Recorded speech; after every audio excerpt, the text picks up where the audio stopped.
S'il y a une expulsion, on va se faire péter la gueule, ça va être ultra violent. L'évacuation de la fameuse ZAD de Notre-Dame-des-Landes. Pour ma génération, la ZAD, c'est la chance d'essayer de réinventer le monde dans lequel on vit. Je viens sur la ZAD parce que je trouve que ça vaut le coup de soutenir ce qui se passe ici. Et vive la vie, nom de Dieu, ce bordel de Dieu de merde! Il va y avoir des copains à consoler, des cabanes à reconstruire. C'est juste un mauvais moment à passer, quoi. Dans 10 ans, on pourra se dire, bon, bah, on a survécu, quoi, on l'a fait, quoi. Santé.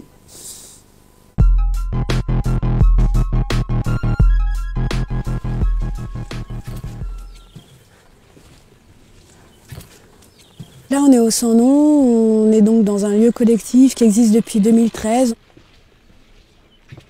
On produit notre propre électricité avec les panneaux solaires et l'éolienne. Derrière moi, il y a une cabane collective. Donc c'est un espace où on a la cuisine, le salon, un dortoir pour accueillir la famille et les amis. On a chacun des espaces individuels avec des cabanes, des caravanes, des yourtes tout autour du champ. C'est plutôt agréable comme endroit. On a peu d'argent, mais beaucoup plus de confort que plein de gens qui en fait passent leur temps à rembourser leur crédit. Donc ça, c'est des agneaux qu'on a depuis quelques mois. Voilà, c'est la tétée du matin. On va les laisser manger, après on va aller voir, on va sortir les moutons et les ânes. Ah, alors, est-ce qu'elles sont motivées? C'est un petit troupeau qui grandit tout doucement, mais qu'on a prévu de faire agrandir un peu plus vite là, avec l'abandon du projet d'aéroport. Maintenant, on est un peu sur les starting blocks pour acheter des brebis. Bah, clairement, ici, moi, par rapport à ce que j'ai vécu avant, j'ai l'impression d'être dans le confort, quoi, hein. Vous voyez, on a un grand potager, on a des super légumes toute l'année. J'ai du mal à imaginer qu'on va se retrouver expulsé au Sans Nom. Enfin voilà, on va faire quoi? On va se retrouver à courir avec des brebis. Enfin, mais là, les brebis, là, elles peuvent pas courir, elles sont grosses comme des lâches, elles vont bientôt faire leurs agneaux. Moi, ça fait 5 ans que je m'engage ici, que je m'investis ici.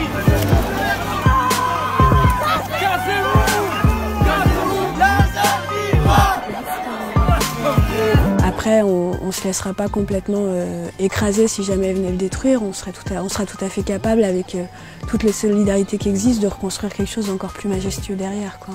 Si t'arrives à détruire demain, on reconstruit.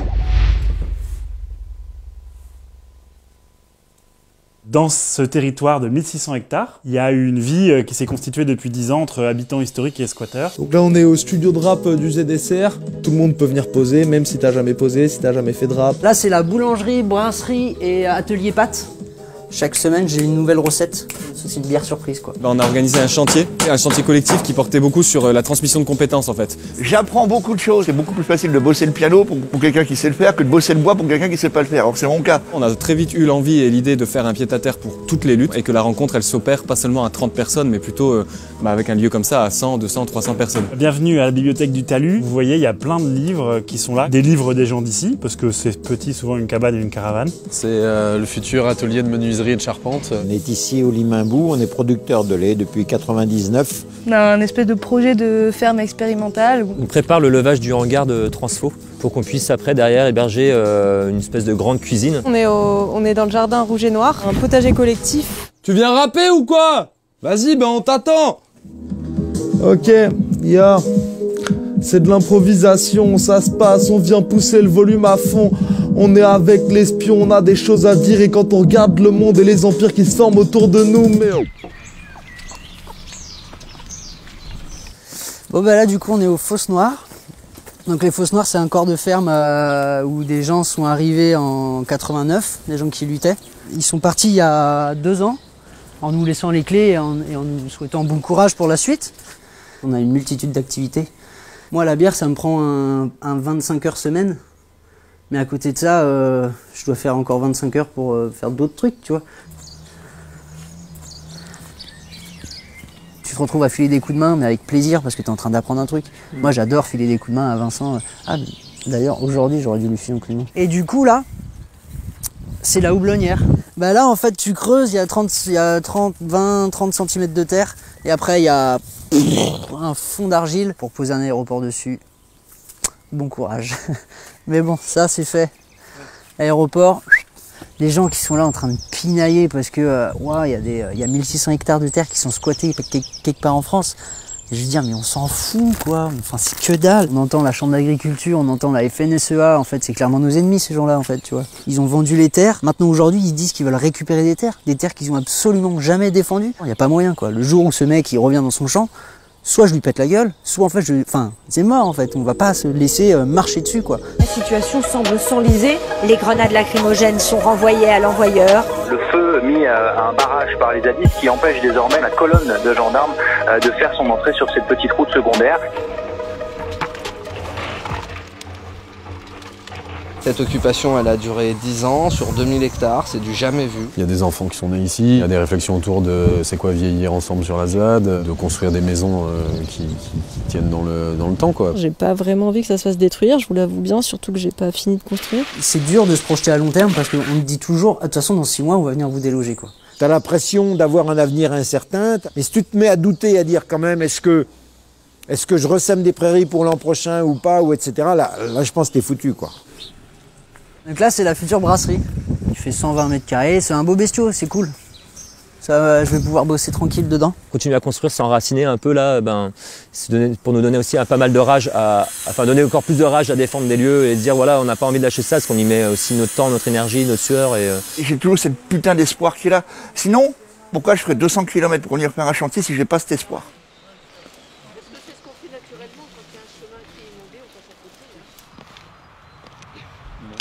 J'habite pas sur la ZAD, mais j'y viens pour d'abord avant tout soutenir ce qui s'y passe, quoi. C'est vraiment pour ça que je viens. Alors là concrètement, j'ai un sécateur, un coupe-coupe et puis je vais avec les autres bien délimiter le sentier pour éviter que les gens passent par la route qui est juste derrière. Ici, ce lieu, il a été le théâtre en 2012 d'affrontements, c'est même là qu'il y a eu lieu les plus gros affrontements. La volonté des pouvoirs publics, c'était de raser la forêt et les gens de la ZAD ont vraiment défendu en s'accrochant aux arbres. Il y a eu des affrontements un peu difficiles ici. Le flic, il l'a tabassé. Alors qu'on pensait, tu vois, pour partir. L'autre, il l'a attrapé, je sais pas quoi, il l'a secoué. Joël était pas là? Oui, moi j'étais. Si, t'étais là. Donc on a tous gueulé contre le flic. On l'a traité de taré et tout. Le mec, il était blanc, il tremblait comme ça. On va faire première sommation. On va faire usage de la force.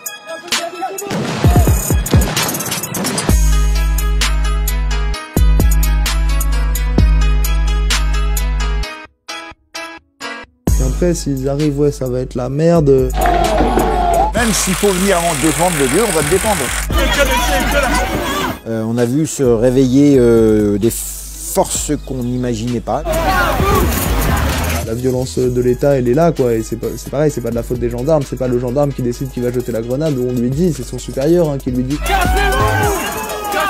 De vouloir garder cette zone-là dans cet état extraordinaire, tout en virant les personnes qui sont venues pour la protéger, ça n'a aucun sens. Je suis content de votre retraite de ce que vous faites là. Eux, ils peuvent pas se permettre publiquement de perdre la face. Du coup, ils sont obligés de créer une espèce de construction médiatique, que l'État garde la force, que force reste à la loi. C'est une pure opération médiatique ce qui va se passer. L'évacuation, les expulsions. Les lieux qui seront détruits dans la journée seront reconstruits le soir même. C'est triste parce que ça provoquera des arrestations, des blessés pour rien. L'État n'a pas les moyens de nous expulser pour de vrai.